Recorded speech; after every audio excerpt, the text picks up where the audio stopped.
July 30th, and with the stroke of a pen, there were no more trillionaires, quadrillionaires or quintillionaires in Zimbabwe.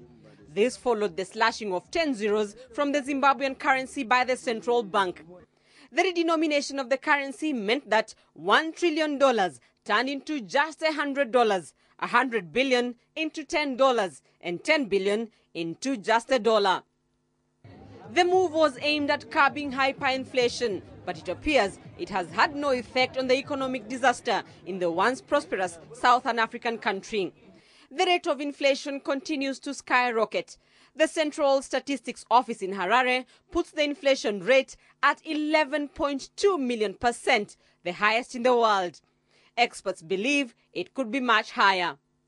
But just what does an 11.2 million% rate of inflation mean? In Harare, they call it the hour economy. Prices of goods change by the hour. It has been a gradual increase in prices of goods. In November last year, when the governor of the central bank slashed off 3 zeros from the currency, a loaf of bread and other basic commodities cost a few hundred Zim dollars. By December, you needed hundreds of thousands of dollars to buy a bread. By January, a loaf of bread and things like tomatoes were costing millions. By April, it was billions.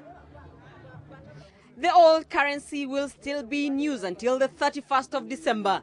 Supermarkets have to quote each item in both currencies until the end of this month as Zimbabweans try to adjust to the new figures. A cash shortage has gripped Zimbabwe after the central bank set a withdrawal limit. Individuals and companies are allowed to withdraw 300 Zimbabwean dollars a day. That's just $1 US.